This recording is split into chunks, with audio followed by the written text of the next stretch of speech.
오늘 말씀을 통해서 가장 안전한 곳에 거하는 모든 소원교회 성도님들이 다 되시길 예수 이름으로 축원합니다. 서론으로 들어가겠습니다. 하나님의 집은 어디입니까? 여러분, 하나님의 집은 어디 있습니까? 하늘에 있나요? 하늘에 있다면 새들이 우리보다 하나님과 더 가까울 거예요. 그럼 하나님의 집은 어디 있을까요? 오늘 말씀을 통하여 하나님의 집에 거하시기 바랍니다. 우리가 지난주 말씀을 기억해야겠습니다. 만약 에서가 하나님과 연합하는 신앙이 엄청 분명한 사람이었어요. 근데 이삭이 뭔가 저주 같은 이런 요상한 축복을 내렸다면 어떻게 되었을까요? 아버지가 저한테 그렇게 말씀하셔도 하나님은 나의 하나님이십니다. 나는 아버지랑 상관없이 하나님과 연합하겠습니다. 그렇게 고백했겠죠. 이삭이 뭐라고 축복을 한들, 저주를 한다 한들 나랑 상관없는 겁니다. 하나님은 나의 하나님이세요. 여러분에게 그 누가 무슨 말을 해도 알바냐. 나는 하나님과 연합한다. 나는 하나님이 나의 전부다. 그러면 아무 문제 없는 거예요. 이에 반대되는 사람이 있었죠. 우리가 창세기를 지나면서 보았던 하갈이라는 사람이 있었어요. 믿음의 조상이라고 불리는 아브라함이 방치하고 그 안에 사라는 학대를 하고 쫓아냈는데 하갈이 뭐라고 고백합니까? 그 대단하다는 아브라함과 사라가 학대를 하고 쫓아냈단 말이에요. 그랬는데 하갈이 하나님은 나의 하나님이십니다. 하나님은 나의 하나님이시라는 성경 최초의 고백, 나의 하나님이라는 이 최초의 고백에 의해 하나님께서 하갈과 함께 하십니다. 아니, 믿음의 조상이라고 불리는 아브라함과 사라가 쫓아냈다니까요. 그렇게 신앙 좋다는 사람들이 쫓아내고 저주했으면 망해야죠. 아닙니다. 나의 믿음은 그 누구와도 상관없이 하나님과 나 1대1입니다. 저는 저희 부모님이 믿지 않는데요. 또 친구가 교회 다니는 거 가지고 뭐라 하고 뭐하러 다니냐 하는데요. 아무 상관없어요. 누가 나에게 무슨 축복을 하든지 저주를 하든지 상관없어요. 하나님은 나의 하나님이시다. 하나님은 나의 전부시다. 나는 하나님과 연합한다. 야곱이 분명 좋은 방식으로 이삭에게 복을 받은 건 아니에요. 그죠? 거짓말이잖아요. 사기를 친 거잖아요. 우리가 정황상 우리는 예수님의 가르침을 받고 시간이 지나오면서 뭐가 옳고 그른지를 구분할 수 있어요. 근데 한참 이전 사람인 야곱 입장에서는 이 복을 어떻게 해야 받는지 모른단 말이에요. 하나님과 나와 1대1이라는 공식이 아직 성립되지 않았어요. 그래서 야곱은 이삭에게 무슨 수를 써서라든 그 복을 받아내야만 여호와께서 나랑 함께 하실 것 같고 생육하고 정복하는 복을 주실 것 같단 말이에요. 야곱이 그렇게 알고 있었던 거죠. 하지만 성경 전체를 볼 때는 이 복은 내가 하나님을 찾으면, 하나님께 질문하는 삶을 살아가면 하나님께서 그 모든 자들에게 이 복을 주십니다. 그럼에도 야곱이 그 복을 받기 위해 목숨을 걸고 이삭을 속인 것은 그 자체로도 사실 가치 있는 일이에요. 그러니까 방법이 틀렸다 하더라도 일단은 그래도 하나님께 내가 나아가고 내가 하나님을 얻고 내가 하나님으로 살아가는 이 복, 욕심낸 거잖아요. 거짓말이 좋다는 게 아니라 내가 거짓말을 해서라도 그 복을 받겠다. 내가 팥죽으로 장자권을 속여서 사고 아버지를 속여서라도 나는 하나님과 함께하는 그 복을 받겠다라는 시도가 있었어요. 여러분이 믿음 때문에, 축복 때문에 목숨 거실 수 있으십니까? 우리가 어릴 때든 커서든 다 경험이 있을 거라고 봅니다만 교회를 속여서 놀러 가본 적이 저는 있어요. 그런데 회사를 속여서 교회 갈 생각은 사람들이 잘 못해요. 그만큼 믿음을 먼저 선택하긴 참 어렵습니다. 그림 보시면 야곱이 이삭을 속이고 있을 때 생각보다 에서가 빨리 왔다고 생각해 보세요. 아직 다 축복도 못 받았는데 에서가 먼저 들어왔어요. 빨리 사냥에 성공해서 요리를 해서 이제 야곱이 이삭을 속이고 있던 그 중간에 에서가 이렇게 딱 나타났으면 어떻게 됐겠습니까? 이삭 보는 앞에서 야곱이 죽었을 거예요. 그런데도 목숨 걸고 신앙을 사수하고 있는 야곱을 보셔야 합니다. 야곱이 이삭에게 복을 받았다에 초점을 사람들이 자꾸 맞춰요. 네, 좀 시각을 바꿔야 우리가 더 풍성해집니다. 우리의 눈은 그 복의 내용과 그 복을 받기 위해 고군분투하는 모습이 있어야 돼요. 조금 더 과장해서 설명을 해드릴게요. 엄청 유명한 목사님이 여러분에게 복을 빌면 여러분이 복을 받습니까? 엄청 유명한 목사님이 여러분에게 저주를 하면 여러분이 저주를 받습니까? 아니죠. 여러분의 복과 저주의 끈은 목사가 쥐고 있는 게 아니에요. 하나님께서 쥐고 계시죠. 사람의 축복, 사람의 말은 그렇게 중요하지 않아요. 이상한 사람들이 여러분에게 뭐라고 하든지, 우리 어딜 가나 나 싫어하는 사람 하나씩은 있잖아요. 그렇다 하든지, 남들이 뭐라고 하든지, 혹은 입 빨린 소리로 계속 여러분 기분 좋은 소리를 하든지 우리는 상관없습니다. 나는 하나님과 연합한다. 나는 하나님과 함께한다. 이것이 우리 신앙의 코어입니다. 이게 무너지면 코어가 무너지는 거예요. 코어가 무너지면 어떻게 되죠? 허리 디스크 오고 목 디스크 오고. 그런데 에서는 어떻게 했습니까? 웃기지 마라. 내가 무슨 야곱을 섬겨. 나 야곱 죽여버릴 거야. 이러면서 야곱을 죽이려 들어요. 이런 상황에서 이제 야곱이 이제 가출을 했어요. 이제 엄마 아빠를 떠나서 엄마의 오빠 삼촌 라반의 집으로 갑니다. 거기 이름이랑 이제 가족 관계를 주보에 넣어놨죠. 아무래도 이제 큰 난리가 났어요. 큰 사고를 친 거예요, 야곱이. 그래서 이제 급하게 도망 나왔잖아요. 자, 이런 큰 난리가 났는데 자, 여행 가듯이 한 달 전부터 준비하듯이 이렇게 짐 딱 싸가지고 나올 수 있었을까요? 막 급하게 막 챙겨서 나왔을 거예요, 그죠? 엄청 긴장되는 상황이었단 말이에요. 엄청 피곤할 거예요. 여러분이면 한번 항상 상상을 해보세요. 지금 여기 형이 자기를 죽인다고 쫓아와서 도망갔어요. 그렇게 도망치다가 밤이 늦어졌어요. 근데 잘 데가 없어요. 그래서 돌 하나 베고 누웠어요. 그러면 이제 사람이란 게 후회가 물려옵니다. 아, 그냥 집에서 편하게 살 걸. 그냥 2인자 할 걸. 뭐를 힘들게 집에서 쫓겨나서 그 복을 받을 만했나? 그 복 받으면 내 인생에 뭔가 잘 풀릴 것 같은데 아유 여기서 노숙하네 쫓겨나와서. 얼마나 찡얼거렸겠습니까? 거기다 노숙은 어떻습니까? 그죠? 벌레도 많고 모기도 많고 얼마나 찡얼거렸겠습니까? 그러다가 잠들었는데 28장 12절에 꿈에서 본즉 사닥다리가 땅 위에 서 있는데 그 꼭대기가 하늘에 닿았고 또 본즉 하나님의 사자들이 그 위에서 오르락내리락하고. 이 사닥다리가 사다리입니다. 글로 보면 천사들이 사다리를 왔다 갔다 했다 그런가 보다 하잖아요. 그런데 땅 위에 서 있는 사다리를 타고 하늘까지 올라간다 라고 생각해 보세요. 더 분명하게 생각하게 보기 위해서 그림을 보시면 올라가 보실래요? 이걸 천사들이 타고 올라갔다 내려갔다.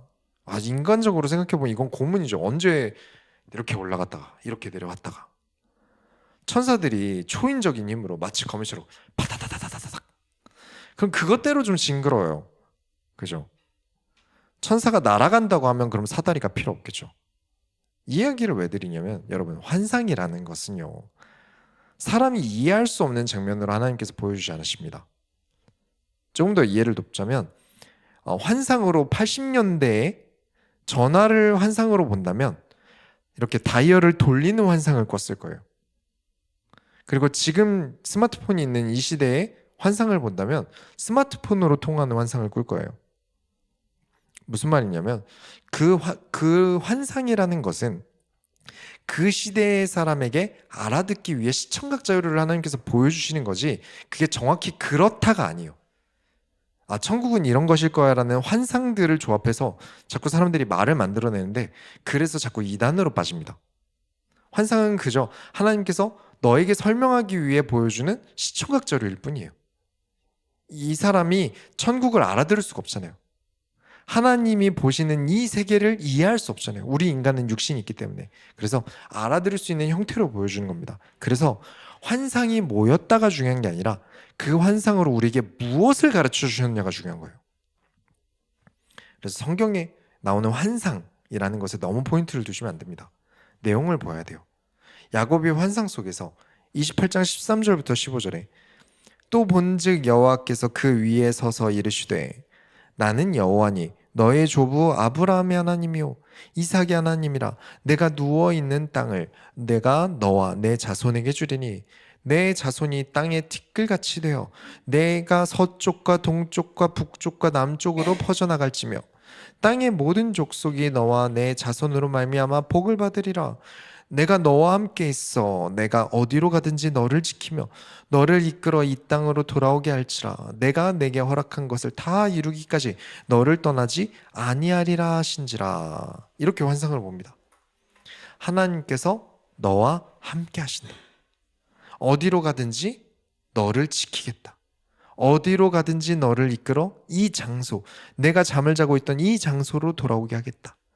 이 꿈을 꾸고 난 뒤에 야곱이 이런 말을 합니다. 16절에 야곱이 잠이 깨어 이르되 여호와께서 과연 여기 계시거늘 내가 알지 못하였도다. 그러면서 하는 말이 여기가 하나님의 집이다. 여기가 하나님의 문이구나. 그래서 베고 자던 돌을 기둥으로 세우고 기름을 붓습니다. 그리고 그곳 이름을 벳엘이라고 짓습니다. 벳엘의 이름 뜻은 하나님의 집이에요. 자, 사진을 보시면 여기가 그 벳엘입니다. 야곱이 돌베개 이제 베고 자던 팔레스타인의 벳엘이라는 지역이에요. 이 지역 중에 어디서 야곱이 잤는가는 모르죠. 하지만 대충 이런 느낌이라는 건 보시면 아시겠습니다. 팔레스타인 벳엘 지역이니까 이런 지형에서 잤다는 것은 분명해요. 그런데 여기서 노숙을 했단 말이에요. 자, 벳엘의 이름 뜻은 하나님의 집이에요. 그런데 하나님의 집이라고 하면 우리가 기대치가 있잖아요. 뭔가 궁궐 같아야죠. 하나님의 집이면 막 한 10만 명은 수용 가능한 거대한 뭔가 돔구장 같아야 되지 않을까요? 아니, 건물은 좀 인위적인가요? 아니면 우리 문경세제나 막 설화상 자연관광처럼 파릇파릇하게 펼쳐진 그런 좋은 공간과 좋은 땅이어야죠. 그런데 다음 그림 보여주시면 식물도 잘 자라기 어렵고요. 돌들만 가득한 곳이에요. 여기가 어떻게 하나님의 집입니까? 근데 하나님의 집이에요. 하나님의 집이에요. 왜일까요? 야곱의 꿈에 하나님께서 뭐라고 하십니까? 너를 떠나지 아니하리라. 네가 어디를 가든지 너를 지키고 너를 이끌 것이다. 여러분, 하나님과 함께한 그곳이 여러분에게 하나님의 집입니다. 여러분이 하나님과 함께하는 그곳이 하나님의 집입니다. 하나님의 집이 궁궐이냐, 뭐 수만 명 수용 가능한 성전이냐 이런 게 아니라 엄청 대단한 곳이어야 하는 게 아니라 그런 곳이 하나님의 집이 아니라 우리가 하나님과 함께하는 그 시간이 하나님의 집에 있는 거예요. 그곳이 하나님의 집에 있는 거예요. 눈에 보이는 것에 속으시면 안 됩니다. 집에서 쫓겨나서 저런 황무지 같은 환경에서 노숙을 하면 사람이 찡얼거릴 수밖에 없어요. 하나님이 나와 함께 하신다는 것을 알면 그때부터는 그곳이 하나님의 집이 됩니다. 만일 여러분이 지금의 환경에 대해 불평과 불만이 가득하다면, 또 믿음이라는 것은 그래도 큰 곳에 있어야 생긴다고 믿어진다면 하나님과 함께 하시려고 하셔야 합니다. 그곳이 안전한 하나님의 집입니다. 내가 지금 어려우니까 좋은 집에 가야지, 좋은 직장에 가야지, 좋은 사람이 있어야지, 그래야 내가 안전할 것 같아. 아닙니다. 다 불안전해요. 영원하지 않잖아요. 사람에 의해 무너질 수 있잖아요. 변경될 수 있잖아요. 그러나 하나님의 말씀은 영원합니다. 하나님께서는 영원하십니다. 예수 그리스도의 영혼은 영원합니다. 가장 안전한 곳이 어디냐? 그 어디나 나와 하나님이 함께하는 그곳입니다. 거기가 하나님 나라예요. 환경이 좋아야 하나님 나라가 아니라 내가 하나님과 함께 해야 하나님 나라가 임합니다. 제가 진짜 어릴 때부터 가지고 있는 잔가시가 있어요. 그게 뭐냐면 저는 자다가 한번 깨면 잘 못 자요. 거의 밤을 샙니다. 1시간을 자든 2시간을 자든 딱 깨면 그 다음부터 잠을 못 자요. 이번 주에도 새벽에 깼단 말이에요. 제가 깨도록 만든 원인 제공자들은 잘 자요. 그래서 이제 뭐 잠도 안 오고 해서 설교 준비하러 딱 앉았는데, 평소에는 안 그러던 저희 집 고양이 2마리가 자꾸 키보드 위에 올라와서 저한테 찡얼대요. 그래서 자꾸 방해를 하는 거죠. 얘네가 이런 적이 없거든요. 그래서 잠은 안 오지, 그래도 생산적인 걸 해야 되는데 할 수도 없지. 그래서 사모님 깰까봐 안방에도 안 들어가고 거실 바닥에 이렇게 그냥 누웠어요. 맨바닥에 이렇게 누웠는데 나는 이렇게 깨고 잠도 못 자고 이렇게 궁시렁거리고 있는데 아차 싶은 거예요. 아, 야곱이 이런 기분이었겠구나. 별 얘기 아닌 것 같지만 성경을 읽으실 때 이건 굉장히 중요합니다. 그냥 성경을 그냥 글자로 두시면 안 돼요. 내가 지금 야곱을 보면서 내가 야곱의 입장을 느껴보는 거예요. 내가 누군가에게 쫓겨 도망갔던 경험을 살려서, 내가 억울했던 경험도 살려서 그러면서 성경을 읽는 거예요. 내가 맨바닥에 누워보았던 경험도 살려 읽으면서. 그래야 성경을 크고 풍성하게 읽어요. 그래야 좋습니다. 여기가 무슨 하나님의 집이고 뭐 집도 뭐도 없고 뭐 아무것도 없고 그냥 길가의 돌밭인데 여기가 무슨 하나님의 집이냐. 그런데 그곳이 베델이더라. 내가 하나님을 찾는다면, 하나님께서 나와 만나 주신다면, 내가 예수 그리스도를 깨닫는 복을 받는다면 그 어디든 안전한 하나님의 집입니다. 하지만 내 마음대로 한다면, 그냥 내 마음대로 살고 싶어서 내 마음대로 한다면, 하나님과 상관없이 내 마음대로 있는 이곳은 이리와 사자와 곰과 원수가 노리는 황폐하고 불안한 곳입니다. 집이라도 하나님과 연합함이 없다면 지옥이 됩니다. 집에 사자와 곰이 나타날 일이 없다고 아무 문제 없겠습니까? 가족끼리의 갈등은 없나요? 사회적 갈등은 없나요? 수많은 어려움들이 여전히 나를 노립니다. 우리 인생은 이걸 피할 수가 없어요. 불안정해요.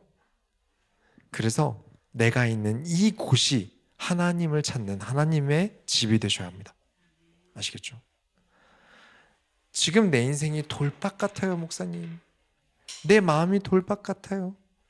내가 머리 둘 곳도 없는 가시방석 같아요. 집에 있어도 마음이 편하지 않는 노숙 같아요.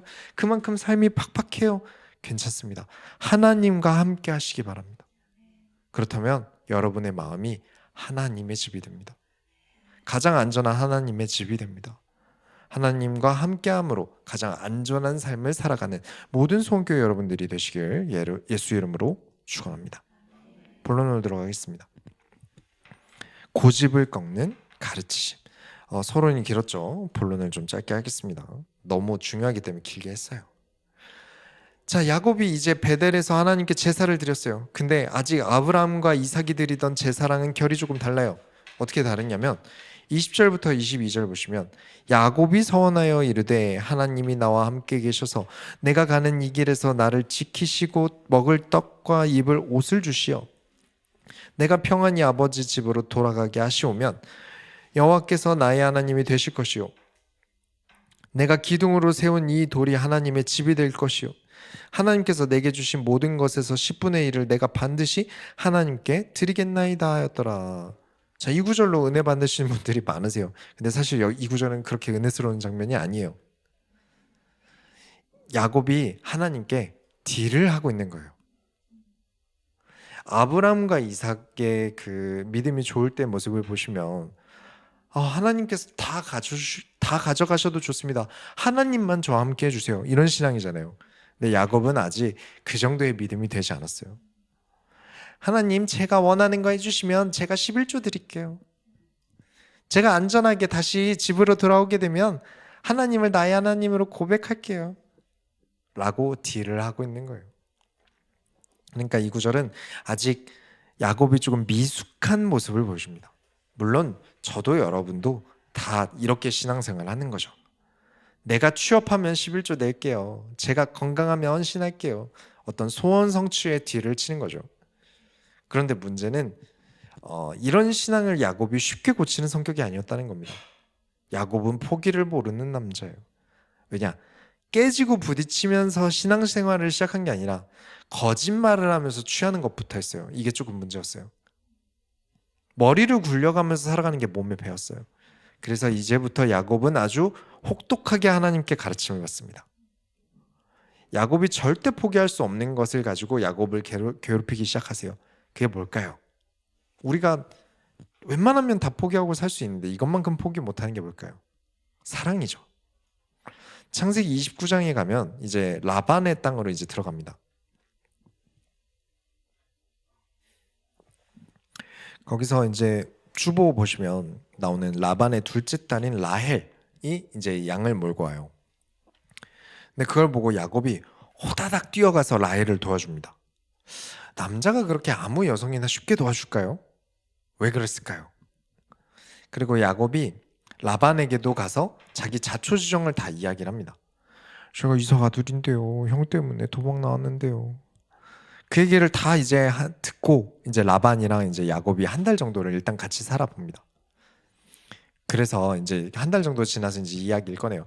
그래, 이제 네가 우리 딸이랑 결혼하러 오긴 했는데 이를 어떻게 그냥 우리 딸을 너한테 시집을 보내냐? 뭐라도 값을 치르고 데려가라.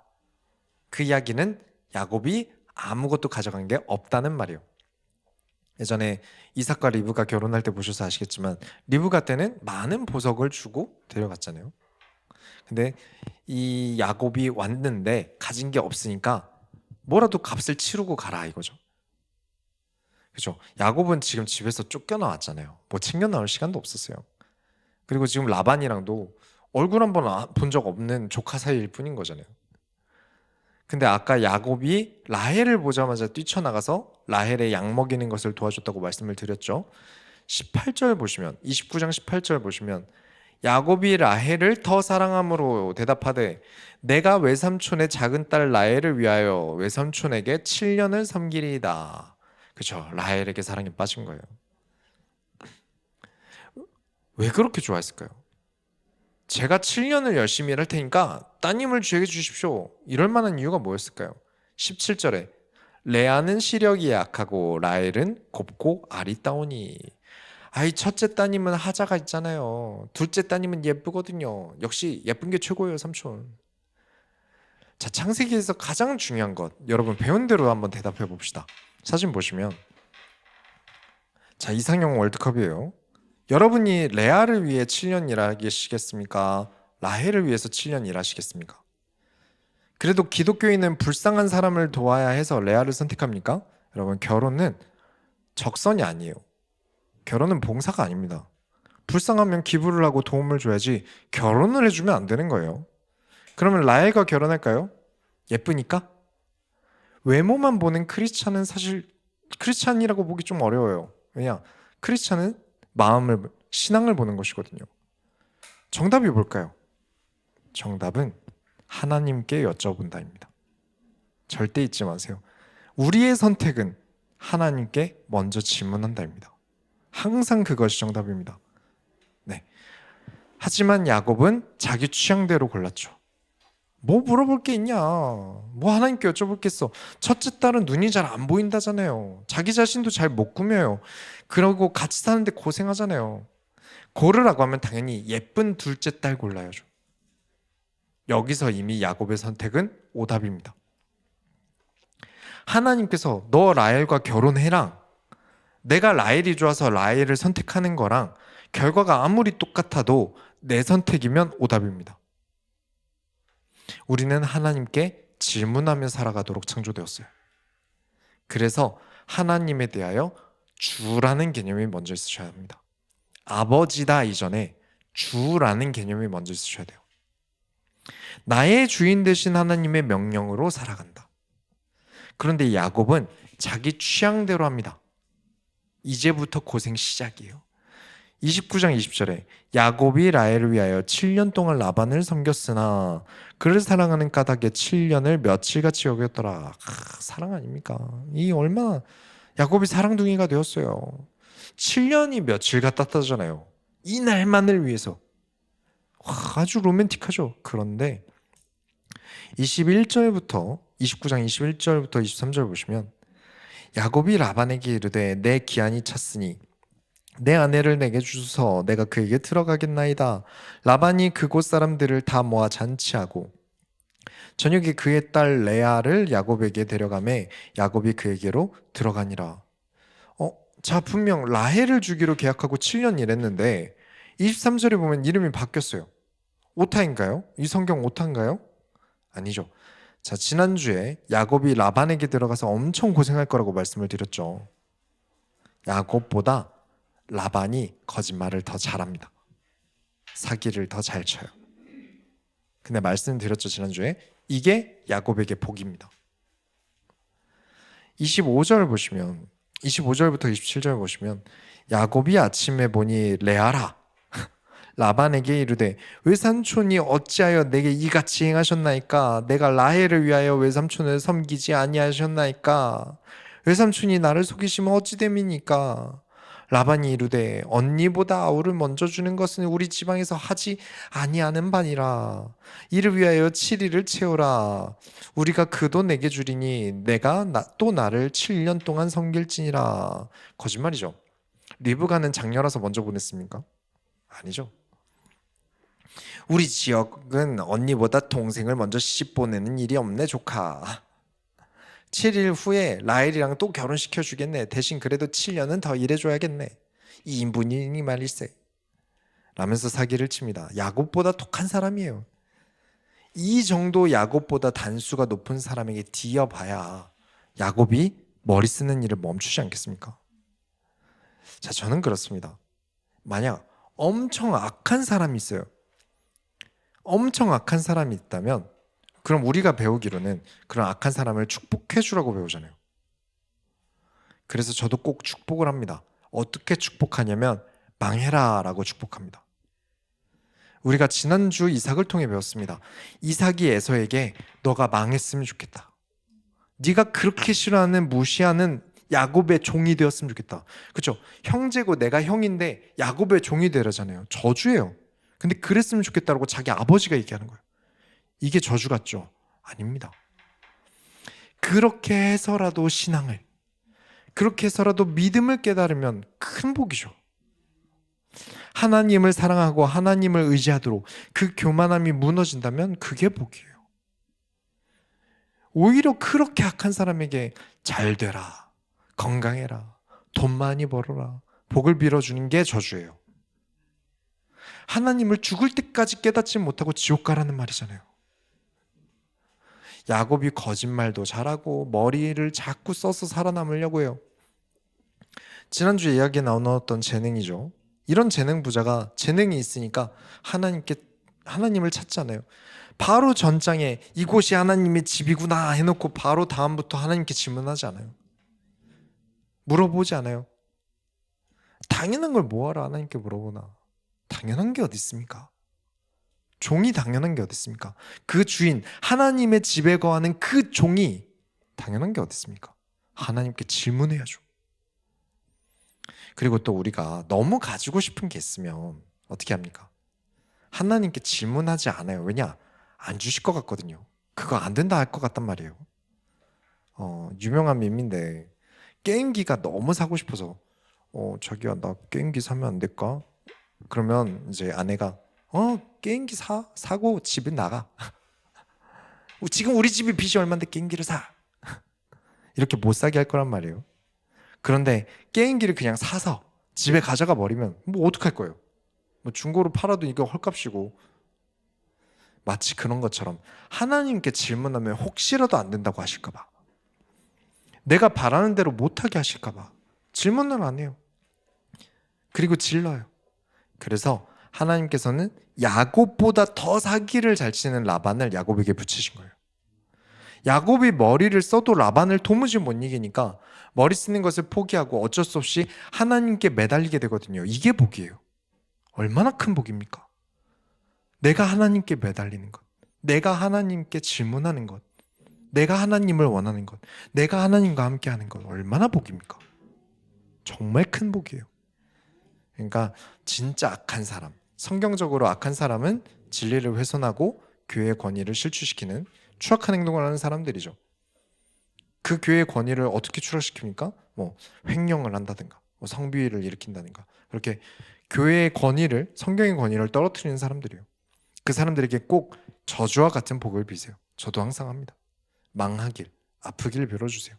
그렇게 되어서라도 자신의 죄를 돌아보고 회개하고 다시 하나님을 찾아야지, 그냥 계속 잘 되면 내가 이런 짓을 해도 하나님은 나를 사랑해 주시고 지켜주시니까 라고 믿을 거예요. 그럼 더욱 악해지지 않겠습니까? 결론을 내리겠습니다. 가장 안전한 장소를 만드시기 바랍니다. 자, 창세기는 창조를 하나님께서 어떻게 하셨다 라면서 세상을 창조하신 이야기를 할 것 같지만 2장에서 끝납니다. 창세기가 여러분에게 하고 싶은 말은 하나님께서 세상을 창조하셨다. 그러니까 이 창세기를 보는 너를 하나님께서 창조하셨다. 그러니 창조주가 만든 대로 살아가지 않으면 창조 의도와 다르기 때문에 고장난다. 고장난다는 것은 불행하다는 것이다. 그러니 행복하려면 네 눈에 행복해 보이는 것을 따르지 말고 하나님과 함께하며 하나님 말씀대로 해야 된다. 그렇죠. 이 이야기를 하고 있는 거예요. 지금 말씀드린 이 정리한 이 내용이 창세기 전부라고 보셔도 무방합니다. 그리고 인간의 신앙생활의 기본입니다. 그래서 맨 앞에 있는 거예요. 일부러 아브라함, 이삭, 야곱, 그리고 야곱의 아들들을 가지고 저와 여러분을 가르치고 계신 거예요. 창세기를 우리가 다 외울 수 없겠죠. 무슨 내용인지 다 기억할 수 없겠죠. 괜찮습니다. 등장인물들 많은데 다 그런가 보다 하고 넘어가셔도 돼요. 지금 이야기한 신앙생활의 기본도 너무 어려우시면 그래요, 이것도 잊으셔도 됩니다. 그러나 여러분, 딱 한 가지를 잊지 마셔야 됩니다. 이 모든 내용을 요약해서 말씀드리자면 무엇이든 하나님께 질문하라. 이것만 잊지 마셔도 됩니다. 이건 잊지 마셔야 돼요. 내가 무엇을 하든지 누구를 만나든지 하나님께 질문하라. 그리고 질문한 것으로 행동하셔야 합니다. 내 머리를 의지하면 내 머리보다 고단수의 사람으로 내가 망가질 겁니다. 내가 돈을 의지하면 돈 때문에 꼬인 관계로 나는 고장날 겁니다. 내가 인맥을 의지하면 그 인맥에 뒤통수 한 대 세게 맞을 겁니다. 그 무엇도 의지할 거리가 되지 못합니다. 그러나 하나님을 의지하면 하나님만큼은 나를 사랑하셔서 나를 지키시고 보호하신다. 야곱에게 하셨던 약속이죠. 28장 15절에 내가 너와 함께 있어 네가 어디로 가든지 너를 지키며 너를 이끌겠다. 분명 지키시고 보호하신다고 약속하셔 놓고는 왜 갑자기 어려움이 옵니까? 이 약속을 하시고 다음 장에 바로 또 어려움이 옵니다. 왜 이런 라반 같은 나쁜 사람에게 사기를 당해서 14년 동안이나 고역을 치르게 하세요? 그렇게 하나님께서 야곱을 지키신 겁니다. 가장 안전하게 지키신 거예요.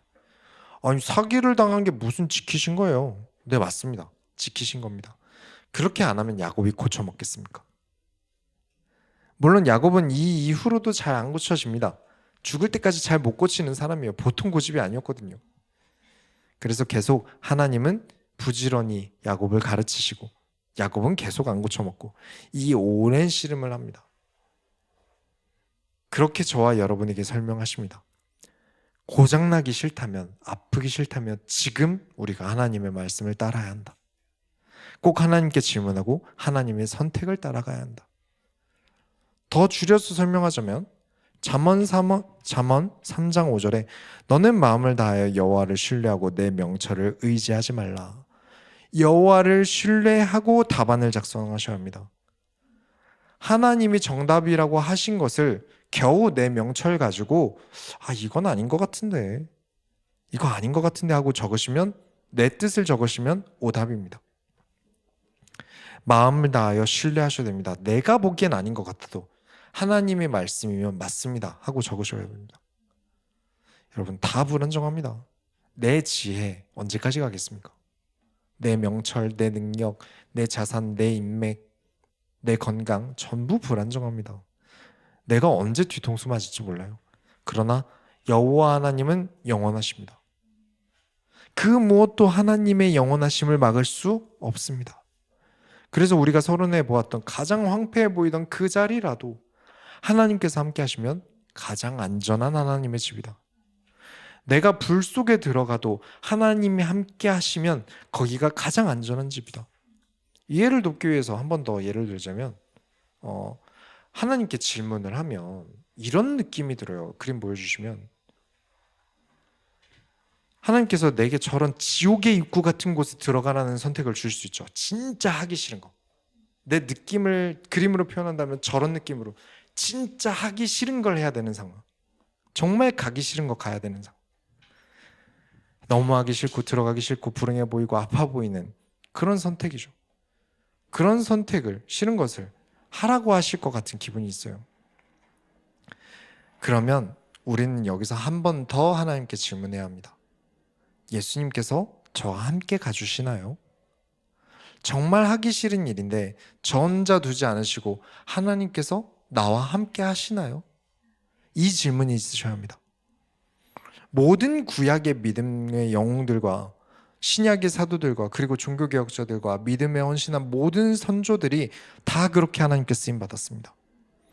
싫어도 힘들어 보여도 예수님께서 나와 함께 하신다면 괜찮습니다. 이것이 되느냐 안 되느냐가, 이 선택을 할 수 있느냐 아니냐가 우리의 미알 간의 갈림길입니다. 이것이 하나님의 집에 대한 신앙의 정수입니다. 물론 믿음의 조상들처럼 지금 이 시대에 목숨 걸고 신앙생활 할 일은 없잖아요. 그렇지만 우리는 취향이라는 게 목숨보다 중요할 수 있어요. 사랑하는 것들이 내 목숨보다 중요할 수 있어요. 야곱은 라헬 때문에 14년 일하잖아요. 그만큼 절대 포기할 수 없는 일이라는 게 야곱에게도 있었다는 거죠. 그래서 우리는 선택합니다.